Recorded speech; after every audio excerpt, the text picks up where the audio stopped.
Everybody, we're live streaming, and to turn on their mics when they use them. So we'll go ahead and start the performance-based budget, the audit. Josh, you want to go ahead and start?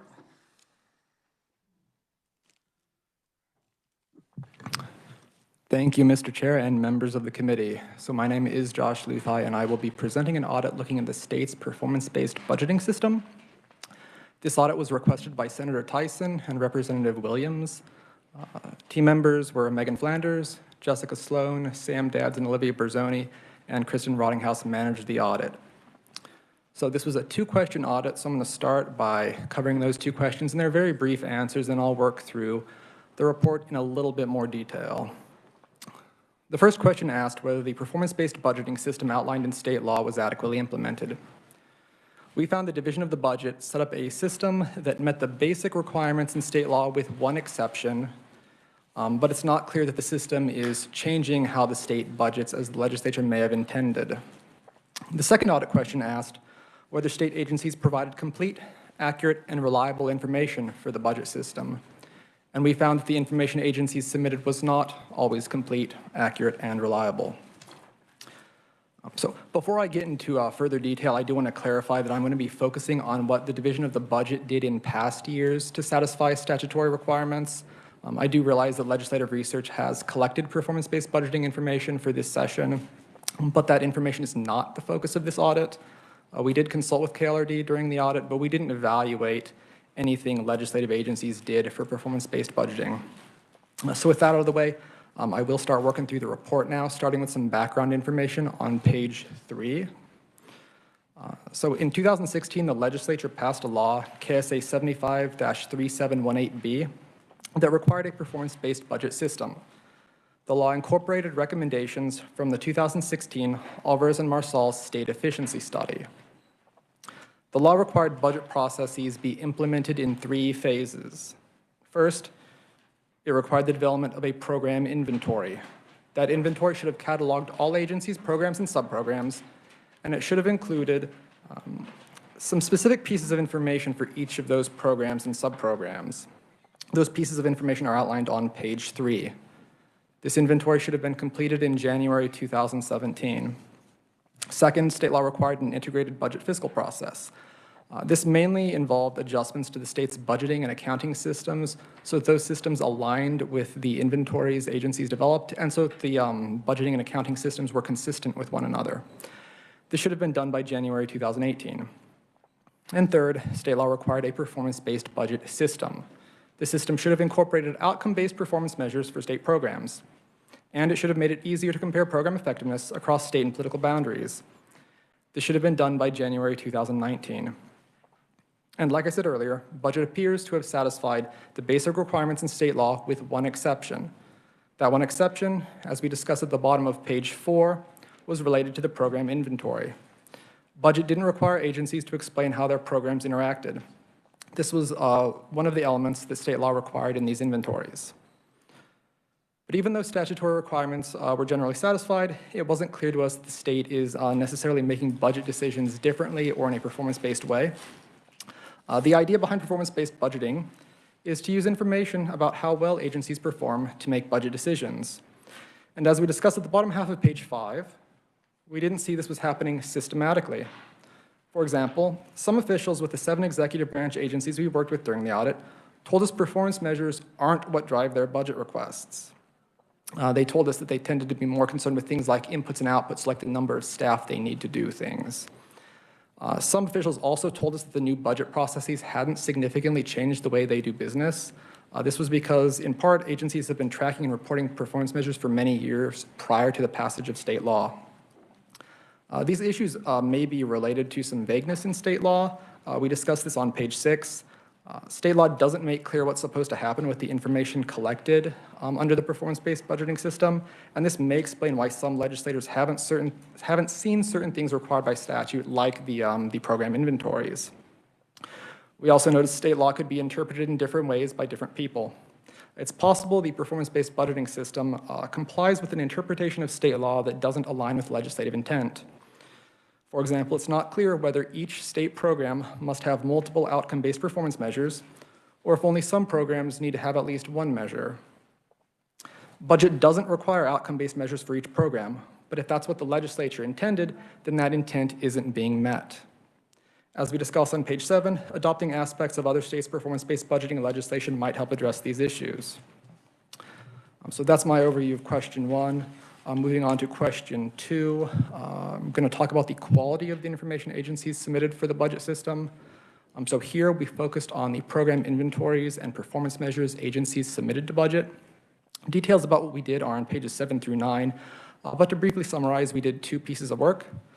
The first piece of work was a high-level review of what 79 agencies submitted to budget. This work only checked whether agencies submitted something to budget, not whether what they submitted was complete and accurate. The second piece of work was a more detailed review that looked at 7 agencies' information submissions in detail. Those 7 agencies are in Figure 2 on page 9. For these agencies, we did review the completeness or quality of the information they submitted to budget. We summarize our findings related to agencies' program inventories on pages 9 through 11. I think there are 2 key points here. So first, based on our high-level review, most agencies do appear to have submitted program inventories to budget. Only 4 did not. And second, based on our detailed review work, the inventories agencies submitted didn't always include all required information. Agencies did provide a good chunk of information in a lot of cases. It's not as though they were turning in blank inventories, but some required elements, such as program or subprogram priority levels, were missing. We summarize our findings related to agencies' performance measures on pages 12 through 17. Our high-level review we discuss on page 12. Kind of a little background here. So to implement the performance-based budgeting system required by state law, budget did ask agencies to reevaluate and submit performance measures to budget. As I mentioned earlier, agencies have been reporting performance measures for many years. But in the past, those measures didn't necessarily focus on outcomes. They were often more output-oriented. So the idea here was to go back, revisit those measures, and try and develop some better ones. But issues with documentation meant we couldn't say exactly how many agencies submitted reevaluated measures to budget. Most seem to have done so because budget had documentation for 57 agencies. But for the remaining agencies, we couldn't tell if the issue was that agencies didn't turn something in or if budget didn't keep the documentation that those agencies turned in. For our more detailed review, we looked at performance measures from the 7 agencies we worked with to see if their measures were valid, outcome-based, accurate, and based on reliable data. Before I get into our conclusions on those measures, a couple quick disclaimers. So first, deciding whether a measure was valid and outcome-based was a subjective process. It's possible we might not all agree on whether a specific measure is valid and outcome-based. And second, we didn't review all measures agencies submitted. We reviewed a non-projectable selection of measures.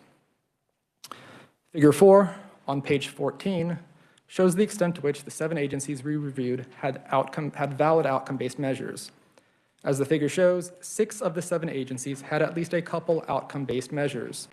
For our purposes, a measure was outcome-based when it showed the effects of agency activities or whether an agency was achieving its goals. One agency, the dental board, didn't have any outcome-based measures.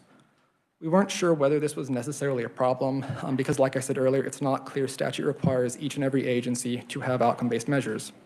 Dental board officials told us their activities are more about managing inputs and outputs, like the number of dentists they need to inspect, than it is about outcomes. We thought it was possible that outcome-based measures might not make sense for all agencies or programs.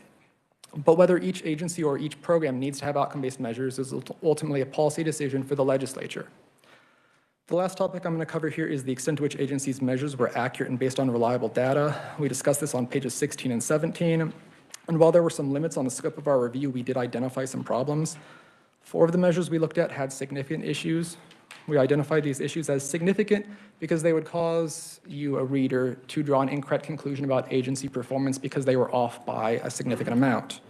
We also identified some other minor issues in the measures we looked at, but we thought those issues were minor because they wouldn't cause you to draw an incorrect conclusion about agency performance because we're talking about differences of, in a lot of cases, less than 1%. We did make one recommendation to the legislature as part of this audit. It's on page 18. We recommended the legislature consider amending state law to clarify its expectations. One agency, the dental board, chose to submit a written response. It's on pages 18 and 19, and that'll conclude my presentation, and I would be happy to stand for questions. Okay, questions? Senator Tyson? Thank you, Mr. Chairman. I was in the process of pulling up the statute. Did you read the statute that you were comparing against? Senator? Then there are items in the statute that require the funding source, performances to be measured by, and why the program exists, whether it's by statute or how it exists. Did you evaluate any of that? We believe that agency, or that the template budget developed for agencies to fill out addressed the items in statute with the exception of the interaction component. If I may, Mr. Go ahead. Thank you, Mr. Chairman. So have you reviewed any of the budgets that's being presented to the legislature? And I will add to that, if the legislature put those 3 items in statute, don't you think that those 3 items should appear in the budget that is being presented to the legislature? Yes, but it's not clear to me those items are in statute, particularly the first 2. I'm going to pull them up. Thank you, Mr. Chairman. Okay. Further questions? Okay. Thanks, Josh.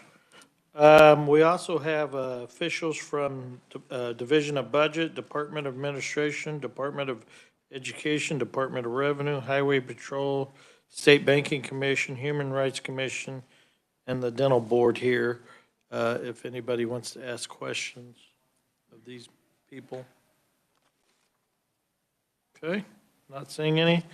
We'll go ahead and move on. One of the things I need to make a statement, Evergy bought the food, and so we want to thank them for providing food today. And it was provided from the deli down the basement, so are we at a standstill, Chris? I mean, we need a motion now and on everything else, and so I don't really,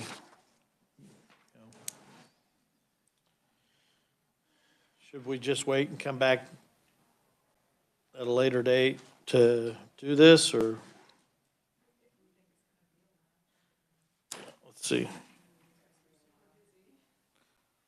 Let me just make one.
I'm sorry, they're 3 votes short from what they're trying to do, so my guess is they're going to be there quite a while. Is there any way we can reschedule next week? I hate to do that to everybody, but yeah, let's do that. And then we're going to, because we need these guys to be able to make these motions, because we just don't have a quorum. We can't do anything without a quorum. So sounds like being 3 votes short, they're probably going to go a while. So we'll go ahead and just adjourn and just be looking for a reschedule, okay? Thank you. Sorry about this, guys.